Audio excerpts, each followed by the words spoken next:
Ladies, ladies, ladies.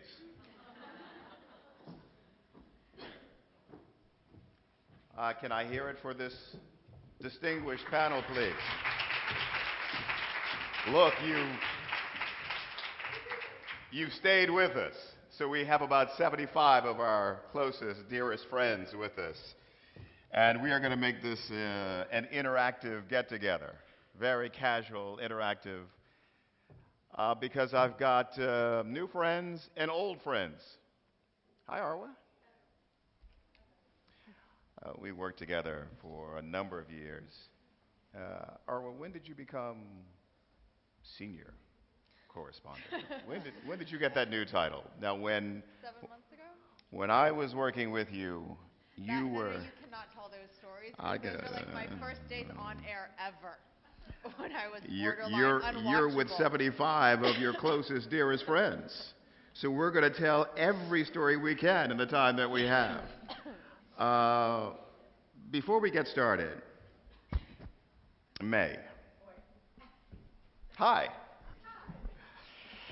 I have to tell you, I had a lovely evening with my partner, Shakun, your sister, Misha, last night. Yeah. And two of the people on your staff. And I made a point of mentioning that I had Googled all of the panelists, with the exception of Arwa, of course, but that I had not Googled you. So let me, first of all, humbly apologize and stand before you to say I am honored to be in your presence. I've obviously spent most of my career in the States. And we oftentimes can be accused fairly of having blinders on to the rest of the world. And I did not have much of a clue as to the life of passion, of perseverance, of caring, of activism that you have led. I am honored to be in your presence.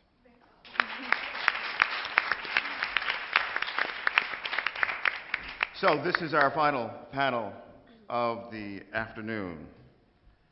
And these women are here to tell some amazing stories. Women war correspondents. Look at them. Still so young. Still so tested and beautiful and smart. Here to tell stories of being in the heart of it. Women war correspondents, lessons from the field. Arwa, let me start with you. Did this work find you, or did you find it? I very much found it. My long story short is that obviously I'm Syrian American.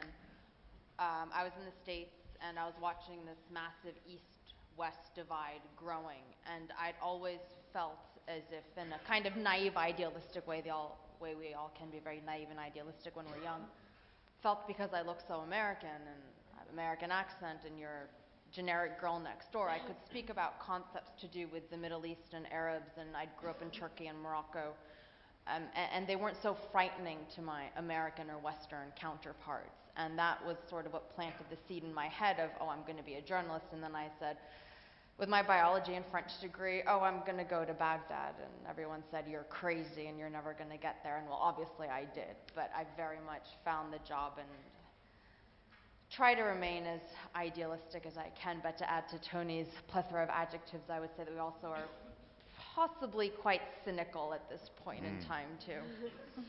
I'll come back to that in a moment. Rania, did you find this work, or did this work find you? No, I also very much found this work. I am Australian Lebanese. I was born in New Zealand, raised in Australia, but I'm a child of Lebanese immigrants, a child of the 70s. So the Middle East and the war in Lebanon and Middle Eastern politics was always in the house. Because it meant the difference between, it wasn't an abstract idea for me, it meant the difference between whether or not my grandparents were safe. That's what the news meant to me. And so I've, from a very young age, understood the power of words, the power of the information. I was 10 years old the first time I saw my grandparents here in Lebanon. And I remember, I was one of the kids who used to clip the newspaper stories about Lebanon and the Middle East, and I had a scrapbook. And I came to Lebanon the first time when I was 10. The war was raging. My friends used to go to Bali for holiday, and my parents brought us to Beirut. But it seemed disconnected from the stories that were in my scrapbooks. And I remember going back and saying to myself, these scrapbooks are not my grandparents' Lebanon.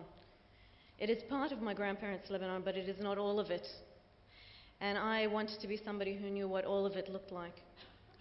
And that's why I found this job. Yeah, terrific. Rania, can I move you? I want the camera to get can I move you to, I'm not going to take that chair, so can I move you so that I can cluster you together a little better? Yay, yay, yay. I know I'm arranging the deck chairs. Just, there you go. Terrific. Ruth? Yeah, and before you answer, I just want to clue everyone here in the audience to the fact that I am going to be leaning on you heavily to participate as friends and family. You've waited this long. I'm sure you have questions of this panel. So I will grab the microphone at some point, and I will taunt you for questions, all right, for this panel. Ruth, did you find this work, or did this work find you? I think I definitely found it, but also with a huge dose of good fortune and friends along the way as well. So I moved to the Middle East after having an interest in it at university, and I made friends here. I was trying to freelance in a local news organisation around Jordan and the West Bank, and then suddenly the Arab Spring happened. Although at that time we didn't know it was an Arab Spring. A friend rang me up and said, "Oh, there's some small protests happening in Egypt. Not really sure they'll come to much, but why don't we go along?" As a poor freelancer, he was a Danish journalist on a Danish staff on a Danish newspaper, and he said, "Oh, I'll support you, come with me." So I left a note to my friends in my house and said I'll be back by the weekend. I packed a rucksack, and I didn't come back for 6 months. Wow. And it was a pull. I mean, I've always had a pull of trying to find out what is happening, how people work, what make people take the decisions that they do. So I'd say that although I found it was definitely a gut instinct that keeps pulling me forward. It's a certain passion to be in the middle of it and witness historical events. Yeah.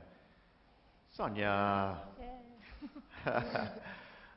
Sonia was a part of that get-together last night, and interesting moment from the get-together. You can tell the difference.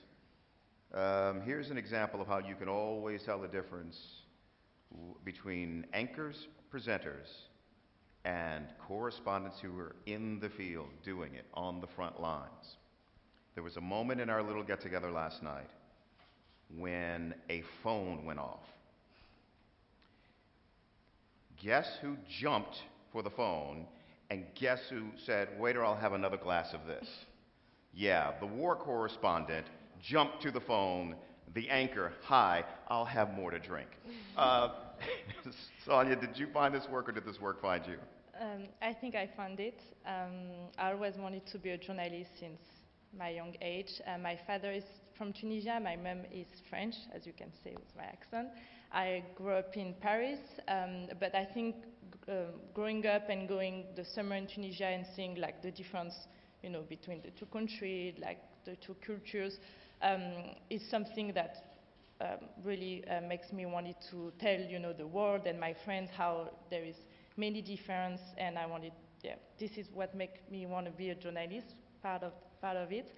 And then I was working in France 24 Paris for 2 years, and I did during my school I did an internship in Egypt for Reuters TV in 2008, and I really liked it. And so when I was in Paris and I heard there is an opening position for Egypt, I applied. So I thought, it will be a good occasion to work on my Arabic Fusha and to do some feature stories. So I applied, and a month later was the revolution. So it was a great challenge because it was unplanned, and I arrived in Egypt, so just 1 week after Mubarak stepped down. And at the time, I was very frustrated because I thought, I missed the 18 days, a big part of it, and in fact, has been, since every day was like a different part of this revolution, breaking news all the time, phone ringing like days and night, because working for French TV, France 24 Hours, French TV was like, news days and nights, and it has been very challenging, but I think a great experience.